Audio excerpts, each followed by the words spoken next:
Your angels are speaking to you. Do you hear them? Welcome to The Calling of Light with author and empathic spiritual tarot reader Anne-Marie Odell. The Calling of Light offers direct, empathic insight and relatable spiritual topics, interviews with special spiritual guests, and straight talk call-in readings. Kick back and enjoy free-form spirit tea with Anne-Marie, the way you like it best when you want to simplify. Here is your host, Anne-Marie Odell. Hi, this is Anne-Marie, and today we are going to have an interview delight with Eric Linter, international astrologer. He is called the Astrologer's Astrologer by National Enquirer Maria Shaw. Eric gives each client a clear direction in today's uncertain world. He has developed a very loyal following, a native of New York City. Eric came to New England to earn his BFA at Boston University. After graduation, Eric studied astrology and esoteric arts with the Grand Dame of American astrologers, Isabel Hickey.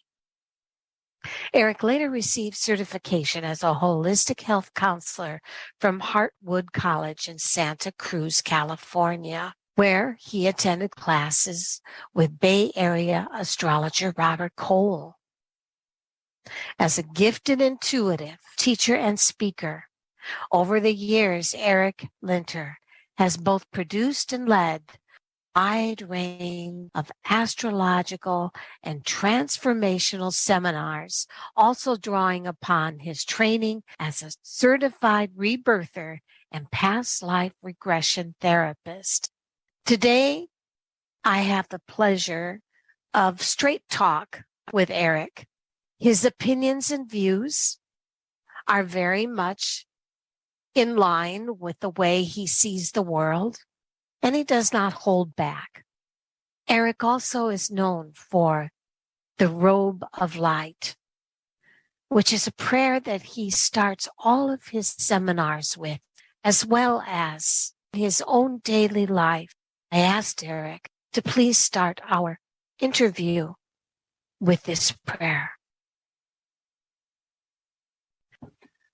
I clothe myself in a robe of light, composed of the love, power, and wisdom of God, not only for my own protection, but so that all who see it or come in contact with it will be drawn to God and healed.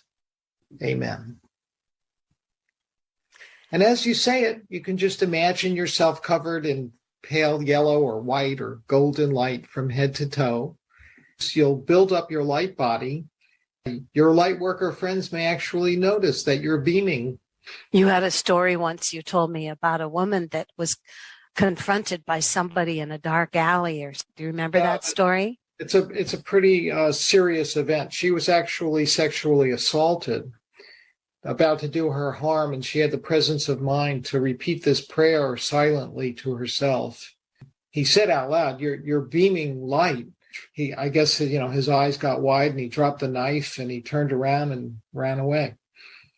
And I was using it also when I was on a plane after I had spoken to you and you had written it down for me. I took it with me on my travels. And it was funny because they kept finding earlier planes for me. So I thought, well, thank you, Eric, for that wonderful robe of light prayer.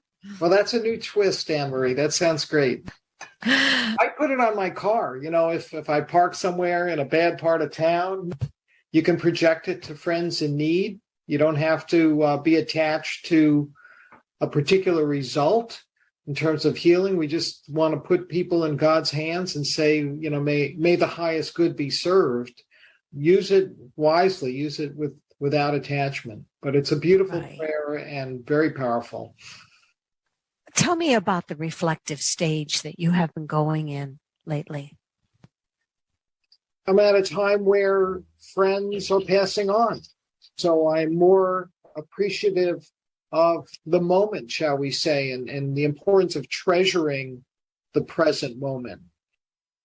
Do you think that we are going through a more reflective stage in our universe at this time, or are we not?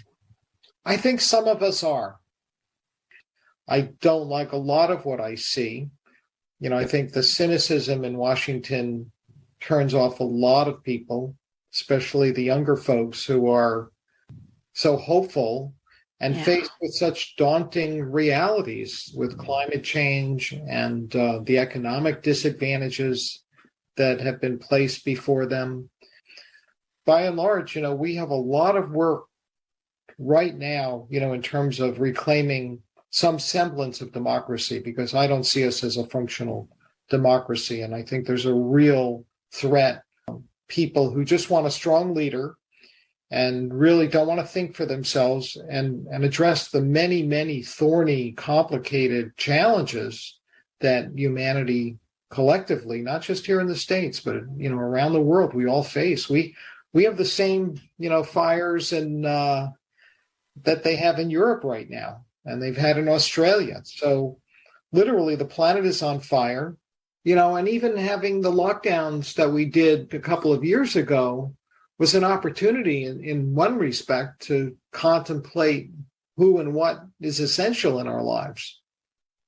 Did you ever envision yourself as a spiritual teacher and a mega astrologer, a person people came to, they were having problems?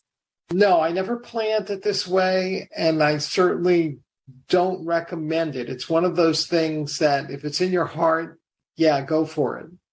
What do you mean by that? Being a self-employed practitioner, as I'm sure you know, has its unique challenges. I stumbled into it. I didn't really have guidance. I had a reading assignment, I think junior year of high school. I found a book in the school library called The Poisons in Your Food. And that's kind of an odd entry point into, quote, the New Age. But I was shocked to learn that my Mr. Salty pretzels were colored with a red dye, that every one of them had that fine brown, salty, crusty. They were blasted or painted or spray painted. I'm not sure how they did it, dipped probably in this red colorant. And that same red dye was a known carcinogen. And it was also used in women's lipstick. Red number 2, it was originally called. And essentially, it was a coal tar derivative. They changed like one molecule in the chain and named it red number 40 instead of red number 2. And it just kept on dipping the pretzels and making the lipstick. And I'm not sure what it's called today. So that was transformational into your New Age. Well, it blew my mind that people would take what known toxic substances that had no commercial use and put them in the food supply. Yes. And shortly after that, I began to pay more attention to food, and I was studying macrobiotics and became a vegetarian. But now I'm a recovering vegetarian. But what does that mean? What do you mean? Well, I will from time to time eat a little meat. I'm not a big, some years later, I had a kidney stone. The doctors had x-rayed me and said it should pass, drink lots of water. I waited and I was getting drained. I kept having the attacks when the stone would move. It was very painful. It was exhausting. One day, my host, an old friend of mine, I was visiting and was staying at his house, him and his wife. And he went out in the back porch. He was barbecuing this big, thick steak. And he said, "Do you want some of this steak?" And I thought, well, I was so drained from a week of kidney stone attacks. I thought maybe a little meat would be a good thing for me. So I had a couple of bites of that beautifully barbecued steak. And the next morning I passed my stone. So, steak can be medicine. That's what I learned from the time when you were going into, maybe in your late teens, into the New Age movement. I was at a commune in New Hampshire visiting friends, and one of the women there did my astrology birth chart and handed me Isabel's book and said, "See what you can find out about your chart. Look at this book." a few months later, I had decided to stay at the commune, and the women had a weaving collective. And they, what is a weaving collective? well, a bunch of them were weaving. They Okay. were, some of them were spinning and how awesome. dyeing the, whatever you call the wool. And, sure. And they had a whole bunch of looms set up in a couple of rooms in an old colonial house. It was fall, and there was a crafts fair in Boston. I can almost smell it as you said that. Yeah, it was a house from 1790. It was quite a beautiful energy. Yeah, it was. But they were bringing their wares, the things they had, ponchos and belts and things they had woven, to this crafts fair in Boston. Communes, we were building a natural foods bakery, and we were set up a wholesale bakery. So I started out, after getting a degree in art at Boston University, thinking I'm going to save the world with granola. We're going to have organic food. This is the answer to all this chemical pollution. It's back to the earth movement. I'll tell you, within 2 years, we had our stuff in 26 states. And if we had stayed with it, I'd be on an island somewhere. I'd be a granola magnet. When did you find Isabel? I found Isabel right after I left college. Isabel used to host a meditation group Friday nights. She called the Friday Night Fix. We went a few blocks to a mansion in a similar part of Boston, and we got there late, and I only caught a little glimpse of her. I didn't really meet her truly because there were so many people that came to these events, these Friday night talks and meditations, and the Robe of Light was part of those meditation circles as well. Didn't you say that this is a group of every kind of religion? Well, Isabel drew on a wide range of teachings. If that's what you're asking? She was born Irish Catholic, basically, in 1903 Boston. But wow. She was just a natural mystic kind of person. So as a younger woman, I don't know exactly how young, she was studying with a Swami who had come to Boston, studying meditation, and she had a Christian mystical teacher. She had a lot of different areas of interest. She studied the Commune teachings, the Theosophical Society teachings. She sometimes gave talks at the Boston branch of the Theosophical Society. And so what happened when you met her? She invited a group of us from this commune to come meet with her at her summer home up in New Hampshire, which is where the commune was. And it was a different part of the state, so it was a long couple of hour drive over to her farmhouse. And she basically blew my mind. She, again, my friend who was learning astrology had done everybody's charts. So there were like, I think 11 of us went in 2 or 3 cars to see her. And my friend hands this she was about 70 years old at the time, hands her, everybody's chart. And she just takes them one at a time, looks at them, and, she didn't mince words. She knew people's deepest, darkest secrets. She was not afraid to just tell it as it was. Wow. She scolded one couple for, and especially the man, for saying, you two have been together in other lives. She was your daughter. You have no business being with her in this lifetime. Oh, my goodness. Then looked at the young woman and said, you end this relationship right now. And she looked at another person in that commune and said, this is a very difficult lifetime for you. You're going to be going to prison if you haven't already been there. He had done time in a federal penitentiary for a drug bust. I said it's just by looking at her at their charts. Yeah, just at the chart. They didn't say anything more than hello, nice to meet you. And she looked like any grandma you would see in the supermarket. Wow. And she did have a major twinkle in her eyes. But after doing this, she said, "Oh, let's go up to the house and we can have." What did she say about yours? I want to know what she said about yours. Well, before I answer that question, I'd be happy to. One of the women asked, are we going to stay together as a family and our commune family? And Isabel just laughed and said, you haven't worked out your karma, because she was a Bostonian.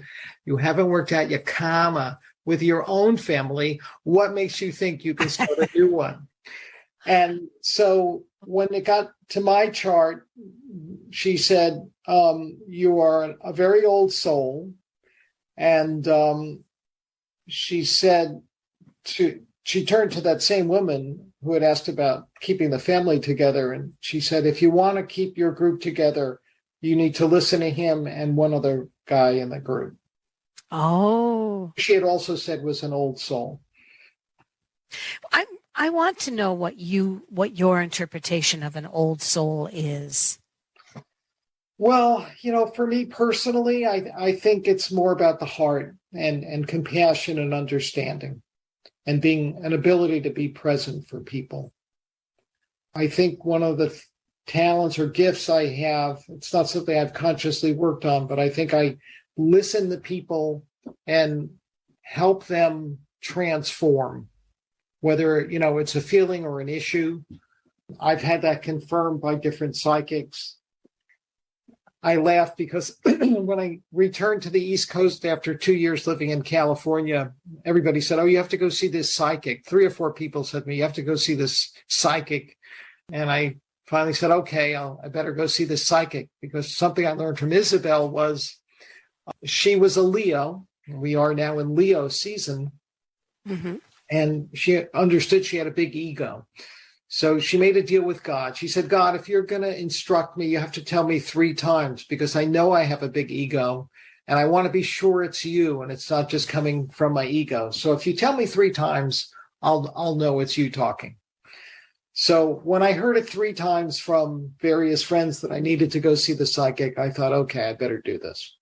So the woman looks at me and she takes my hand and she says, oh, you have the eye of Horus at the base of your pinky. That gives you the ability basically to transmute whatever people say to you and allow them basically to go through some kind of healing. And then she proceeded to talk nonstop about her life history. So it wasn't really much of a reading for me. So she was just thinking about herself. About no. Talking you about. gotta see the psychic. I do remember she did pick up that I had issues with my kidneys. And I had had a kidney stone a year before, and she did lay her hands on my kidneys. So between her hands and the stake, what could you say? I got one more thing. Tell me about the history of cool Jews. I was born Jewish. I've had tons of Jewish friends. I've admired many Jewish artists, thinkers, scientists. Obviously, in the history of Western civilization, there have been a great many influential Jewish people. And when you consider the numbers of Jews versus the general population, it's mind-boggling, really. And in fact, some of the key players in bringing that commune together were Jewish friends. So in terms of progressive movements, whether it was the labor movement and the environmental movement, for me, I have friends of all persuasions. I think, that psychic that I was just talking about, the first thing she said to me before the Eye of Horus was something about intermarriage and how when there are marriages between, for example, Jews and non-Jews or between the races, sort of prevents violence from breaking out within the various racial structures. It's almost like it decompresses some built-in tribalism, which is such a big issue on our planet right now. Oh, yeah. But I also see that as a minority movement. The danger is that a minority can be quite dangerous. Why do you say that? Well, Hitler had a minority behind him, and yet he was able to take over the German government. We'll be right back with Conscious Media for Conscious Minds. OMTimes. Ascending Hearts is no ordinary dating site, but a spiritual dating site with a purpose, to link you with your soulmate. We engineer the serendipity so you can trust that you will attune with someone that has the same matching vibration as you. Ascending Hearts, the conscious dating site for the spiritually aware. Try Ascending Hearts for free. AscendingHearts.com. Hi, my name is Anne-Marie Odell, and thank you for inviting me in for Tarot and Coffee. I offer 37 plus years of accurate, honest tarot channeling. Spirit comes through me as a feeling, an inner knowing. I call it the angel frequency. As you say your first name, I close my eyes and shuffle my well-worn card as I go into a deep calm. By phone, Skype, or Zoom, contact me at thecallingoflight.com. This is Kathy Beal, host of Celestial Compass, featuring astrology you can use. Celestial Compass points you to what's going on in the sky and what you can do with it down here on Earth. We also explore fun, effective, and cosmic tools for navigating this adventure we call life. Join me the first and third Monday of the month at 5 p.m. Eastern Time for Celestial Compass. It's enlightening, entertaining, and empowering. You came across someone struggling with hunger. How would you recognize them? Would you notice an 8-year-old girl who's not excited for summer break because she may not be having lunch again until September? Or a war veteran who's having a hard time landing a job and getting back on his feet? I am the 1 in 8 Americans who struggle with hunger. I am hunger in America. Hunger can be hard to recognize. Learn why at IamHungerInAmerica.org. Brought to you by Feeding America and the Ad Council.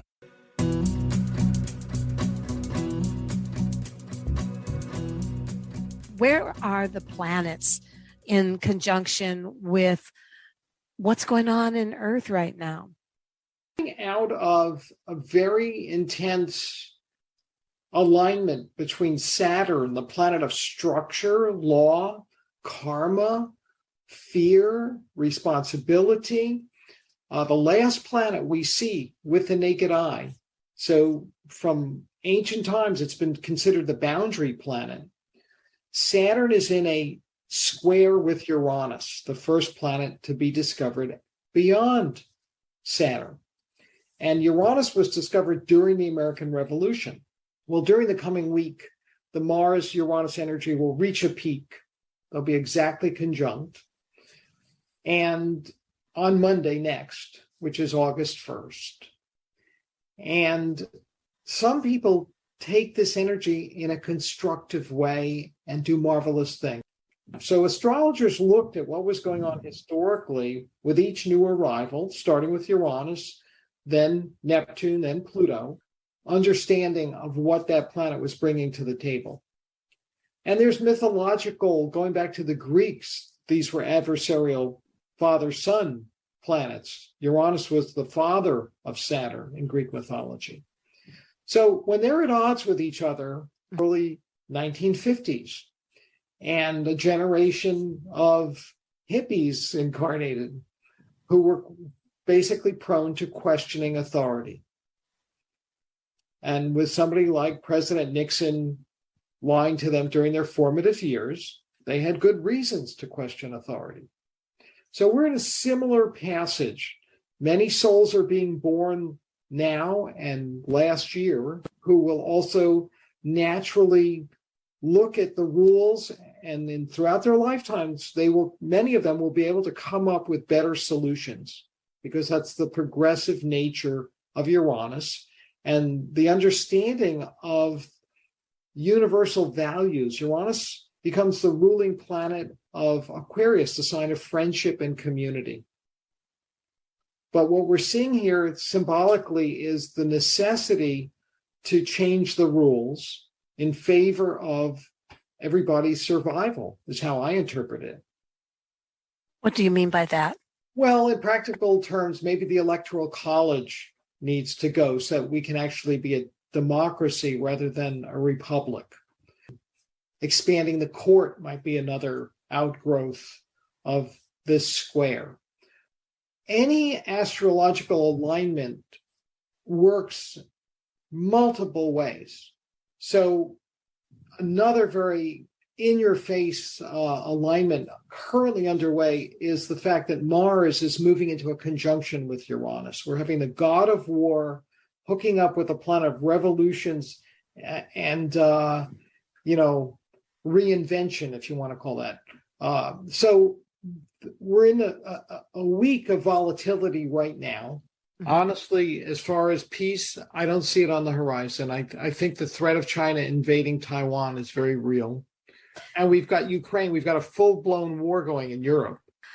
And we've got women that are being brought back to the 50s. So, I don't understand why the women in this country are not out on the streets. I mean, I marched in the 60s. I just don't get it. Here women have had something foisted upon them by a distinct minority. This is what we're dealing with right now, is a tyranny of the minority. The polls are like 70, 80% Republicans across the board. Everybody is like, that's a decision for women and their doctors or their families or whatever. So for the government to step in from this crazed Republican Party that says, yeah, we're the party of freedom. Your kids are free to go to school and get shot because, the Second Amendment, where you could fire one musket ball a minute. It's just insane. It's earthquakes, heightened risks of financial surprises. There's a lot of different things on the table. They're both squaring Saturn. So a prime example this past week was Joni Mitchell, a Scorpio, the sign opposite Taurus, where the Mars-Uranus conjunction is. She channeled some of this energy personally to get herself back on stage after, her aneurysm and not being able to even play music. Here she is after working that hard, riding this tiger, because basically Uranus-Mars can basically bite us very quickly in an instant. It's explosive energy. So how will this affect individual lives? I mean, for her, it was constructive, but for the mass of people in the world, how do you believe that this is going to affect, like Putin and all of these people that are going crazy as it is? Some people may be more moved towards violence. Other people may be more moved to progressive causes. Mm-hmm. We think of chimes of freedom, at least I do with Uranus, egalitarian thinking, level playing field. There's plenty of cliches we hear from the media and from our politicians that apply to the energy of Uranus. And Mars may give some people the courage to stand up and honor those principles and not just mouth the words. The sociopaths of the world may also launch a new, assault. It could be a new war. The problem for any of us is Uranus is entirely unpredictable. And this is one of the few things that all astrologers agree about. It's very difficult to say whether the energy will work in a positive fashion or not. Again, my teacher, Isabel Hickey, used to stress Uranus brings change for the better. And I will hope for the best. I am one of those hopeful, eternal optimist people, despite my cynicism. All right. Well, how this affects my life, and really seriously think about any Pluto mood swings I'm experiencing, and maybe be able to rationalize it a little bit more. How can you help people who feel that they need to have direction? What would you do, and how would you help your clients when they come to you during this time? Well, each person's situation is unique. So there's no one recommendation. Many of us are going to have planets directly impacted by this Uranus-Mars conjunction. If you have planets in the middle degrees of Taurus, the opposing sign Scorpio, or same with Leo and Aquarius, these energies are coming at you one way or another. It may be an event not of your choosing or making, something somebody else does. But you're going to be prompted to use and direct the energy, the available energy. And you mentioned Pluto. I think a great example that I feel is so important. We talked earlier about the U.S. as having a Pluto return these days, and that planet has huge implications, mythologically called the Lord of the Underworld. In real terms, Pluto always brings things to the surface for us to look at more closely and decide what's worth keeping and what needs to go, what needs to change. The keyword transformation applies, but as I also said to you, it often feels like we're being chewed up and spat out some kind of meat grinder apparatus. And because it moves so slowly, almost 250 years to orbit the sun, the Pluto energies linger much longer than, say, a Mars transit or a Uranus transit. And you say there's two more dates on which Pluto will actually return to the position it held on July 4th, 1776. So these past half dozen or more years, the Pluto return has been playing out in everyday events. Revolution. That we see in the news. Donald Trump represents something brought up from the dark strata of the subconscious. All of our other leaders, too, hold niches in the collective consciousness and American history. It's very interesting that there are certain movements now to prevent the telling and the study of our history, when in fact, unless and until we understand the choices that have been made in the past, we will not be free to choose a different alternative future. And we'll continue to live out those same mistakes and heartaches. December of this year will mark the technical conclusion of the USA Pluto return. And it's also interesting to note that the period when the colonists met, their representatives met to figure out the Constitution and the Articles of Confederation and how we were going to function as a group of linked states, by then Pluto had moved on into the next sign of Aquarius. So I envision, for many years to come, there are going to be market debates, a lot of work to do in terms of figuring out a different kind of revised framework suitable to the 21st century, instead of obsessing over, what a bunch of 18th century minds saw as necessary, essentially, for their survival. Right. Women didn't write the Constitution. Minorities didn't write the Constitution. We have to decide really who we are and what we're going to be. As Biden put it, a battle for the soul of America is underway. And I think that is a nice summary of this Pluto return for the United States. I know you had wanted to ask about the Pope. No, I'm not an expert on the state of the Catholic Church, although I will say Massachusetts has more Catholics per capita than any other state. Right. And I have many Catholic friends and clients.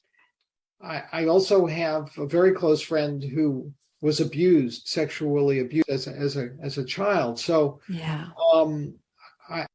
So when the Pope does these things, you see no validation behind it. Well, it's kind of like some commentators have said. Yeah, the simple way to think about it is put your money where your mouth is. The Pope and the Church has vast resources at their disposal, which they rarely make available, from what I can see. How about those who are finding that the economy is tanking? Do we look up to that, or is Mars going to continue to make that bad for us? Or it's interesting. There's one astrologer who's been super successful forecasting Wall Street stocks. He made the front page of the New York Times business section 20-something years ago. And I bet he can make good wages. Yeah, he was rated number 2 in predicting the market. And I just got an email in response to one of my recent newsletters from a woman I hadn't seen in 20 years. She married that guy. She's been married to him for 9 years. His name is Archie Crawford. I'm more interested in the transformational work thing. Spiritual. I got waylaid by Isabel. And a few years later, I was still a poor hippie living with this woman and helping raise her 2 little kids. And Izzy said, hey, listen, why don't you come to my class? You know, we were talking about having a reading, and I didn't have $30 for a reading with her at the time. She said, come to Boston if you can. I said, yeah, I can do that. She said, come to my class Thursday night. I'll do your chart in my astrology class. And she said some things to me, and basically she wanted more the students to chime in, and there were like, 20 or 30 pretty good astrologers in the room, and they were all saying things to me at once. So it was kind of overload. And actually, she tried doing a past life regression with me there. Oh, cool.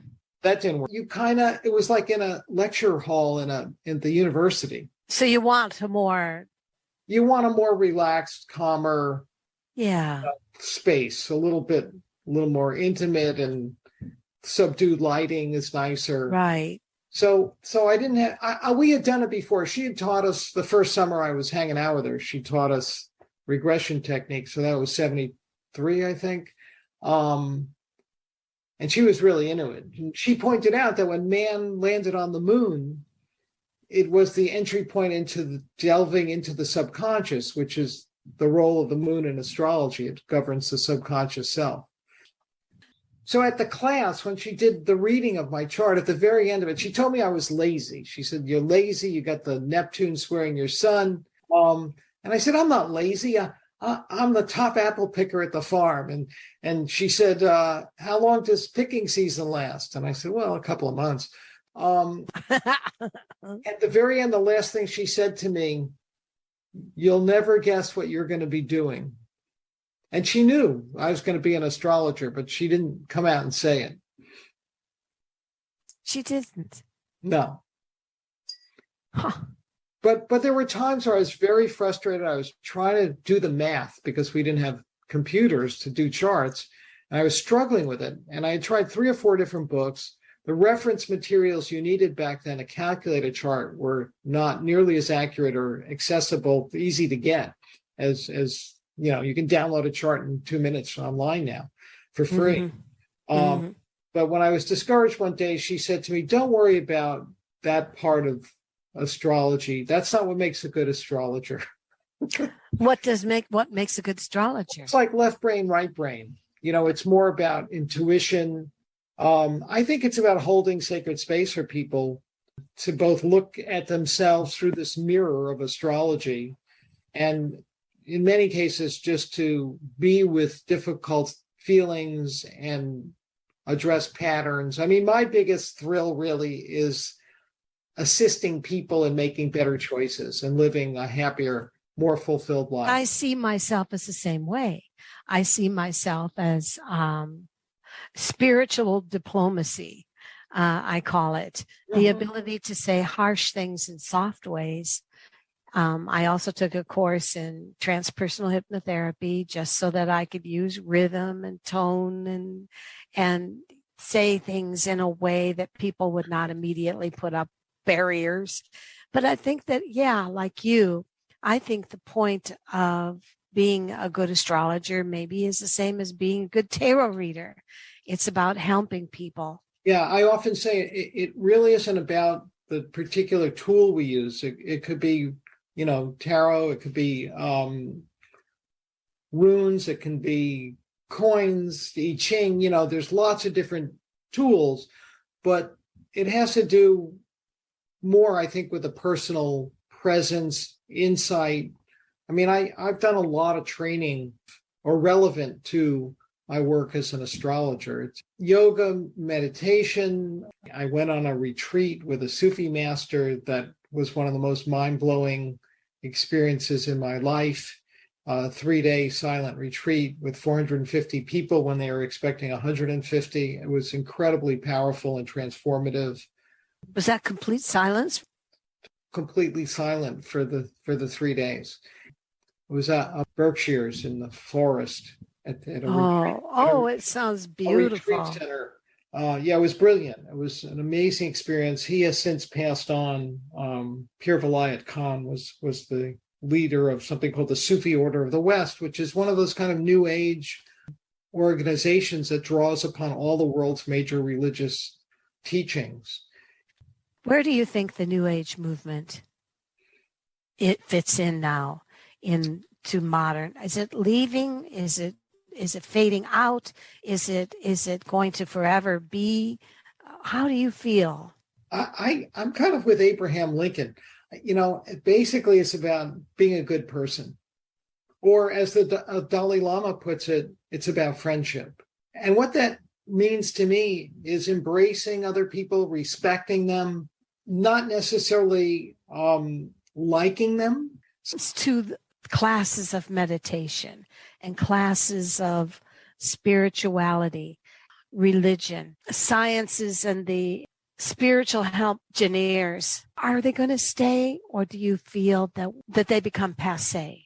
Where is it in the spectrum of a future? It feels to me like it will always be a part of the future.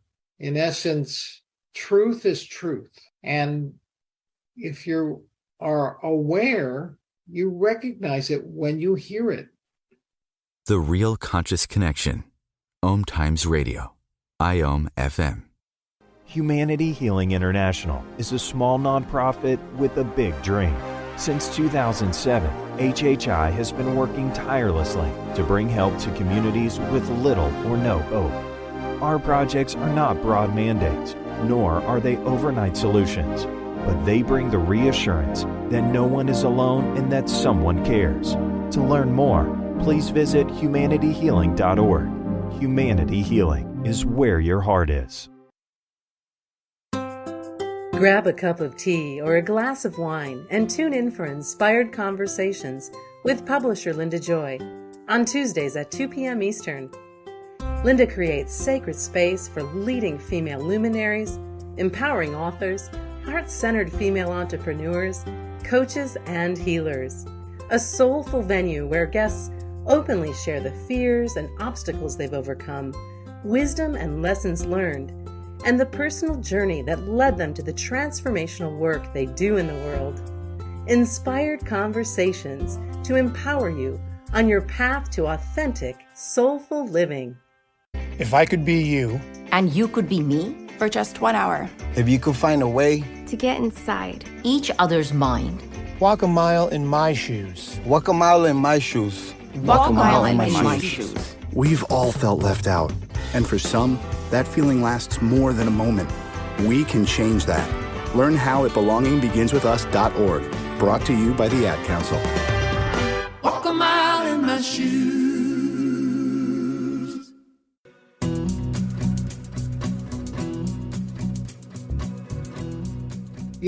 I'm not a big fan of organized religion. I think it's for lazy people.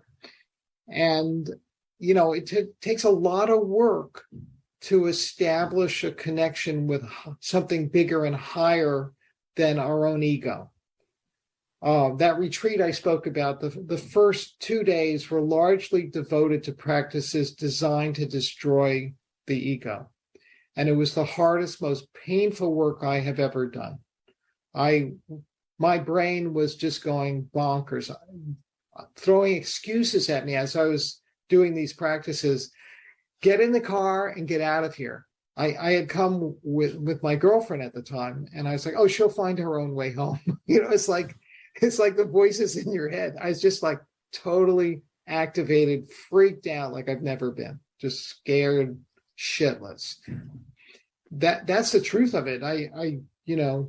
But didn't Isabel say that she had to work on her ego? Yeah, she did very much. And she confessed that she had a huge ego. Oh, yeah. Yeah, she was aware. So that says to me, is ego necessarily a bad thing? No, I don't think, ego is a part of each of us. She's actually spoke about the age of Aquarius as the glorification of the ego. Now, precisely what that means, if we have an unhealthy idea, because ego has sort of been made out to be the bad guy and the bad thing. I think, though, that it's an essential part of each of us. We are all different and we are all the same. And that's the paradox. We're part of something bigger than ourselves.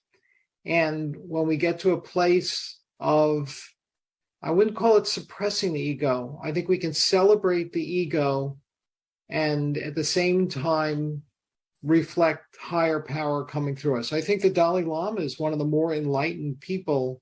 I've had the privilege, I haven't met him up close and personal. I've heard him speak and I loved his energy. I always admire him. And I think there are also people we meet in life who are, if we're fortunate, source people who are carrying some element of that torch that sparks us, and there's a transmission that occurs, and we then in turn, are able to light other candles with that light. And they're not necessarily all famous.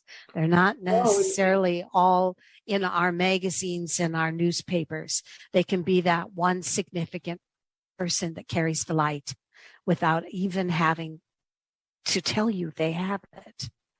One of my favorite stories is about a guy named Samuel Lewis, who was born into a Jewish family in San Francisco that were partners in the Levi Strauss business. So he was raised with the idea that he would take his father's place and be a wealthy businessman. He had no interest in the business. He got into Zen, Sufism, studied ancient languages so that he could better understand translations of the Bible. He was immortalized by the artist R. Crumb in his cartoons as Mr. Natural, with the long white beard and the white hair. Yes. But he was teaching Sufi dancing to hippies in San Francisco. And he had become a Sufi Murshid, which is an honored title for a teacher. He flew to Egypt at one point. He flew into Cairo because he was looking for another Murshid that he wanted to study with. He had no idea how he was going to find this guy. He got out of his plane, got in a cab at the airport, and the driver asked him where he wanted to go. And he said, "I'm looking for so-and-so." And the driver turned to look at him in the back seat and said, "I am so-and-so. I am the Murshid you're looking for." The taxi cab driver. Yes. So when you say these people can show up anywhere, this is true. The question is, do you have enough awareness to understand that that person sitting next to you or driving your cab is what you're looking for? The simplest way to describe light workers would be as beings who feel an enormous pull towards helping others. Also referred to as crystal babies, indigos, earth angels, and star seeds. These spiritual beings volunteer to act as a beacon for the earth and commit to serving humanity. Lightworkers feel the urge to help humanity and come in all fields, all careers. They do not have to be famous. And they can also be the person that you run into that just inspires you. My name is Anne-Marie Odell, and as a full-time empathic spiritual reader for 37 plus years, I offer accurate, in-depth, and direct readings on the questions haunting your thoughts. Certified in transpersonal hypnotherapy, an advisor for 2 leading national psychic lines since 2001, and my own studio surrounded by angel gardens in the Midwest. I excel in spiritual readings that say the hard things with compassionate words. I will not sugarcoat what I see but deliver messages to you in a way that I would want to be spoken to. You are in a sunlit kitchen with a sister friend who loves you. Now, maybe you may ask how I read. Spirit comes through me as a feeling and inner knowing that I personally call the angel frequency. I tune out my own thoughts and allow what guidance and energy comes through me to tell you. As you say your first name, I close my eyes and shuffle my well-worn cards as I go into a deep calm.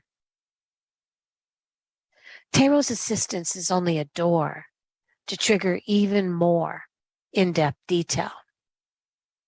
I promise you, your reading will be clear with a quick connection, in-depth detail. And if you ask beyond my skill set, I will refer you to qualified sources.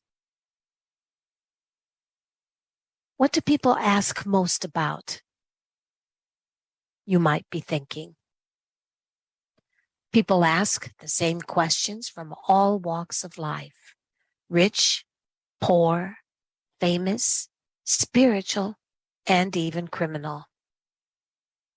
The conditions of their lifestyle may be completely different from each other, but their primary concerns are the same. Because to be human is to live, love, work, and wonder where one's life path is going. My job is to offer gentle guidance and honesty about what I see and what may need to change. And though I will never tell someone what to do, based on their reading, I offer strategies conclusive with the choices they have made and likely outcomes. Free choice determines whether one listens or takes from their reading what resonates only.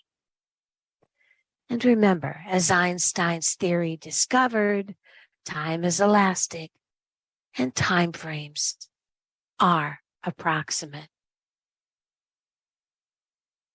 I discovered intuition at Chicago museums. I was the daughter of 2 teachers and oldest of 4 sisters. I grew up watching my mother on stage and community theater productions in Chicago. My mother and I ate sandwiches on benches when we visited the art, history, and science and industry museums. And we played a game more impactful to my growing up than the paintings, dinosaur bones, and mummies surrounding us. My mother and I played a game called People Watching, in which she would ask, "What do you feel that woman is thinking? What's going on in her life?" Or on seeing various people in states of emotional happiness, sadness, or love, "What do you think is going on in their life?" We would reflect and determine their life stories. And little did she know, she was tuning into my additional dimension gift and future as a full-time national intuitive advisor. My name is Anne Marie Odell, and I am a host for OMTimes Radio. You can find me for a personal reading at thecallingoflight.com. Thecallingoflight.com.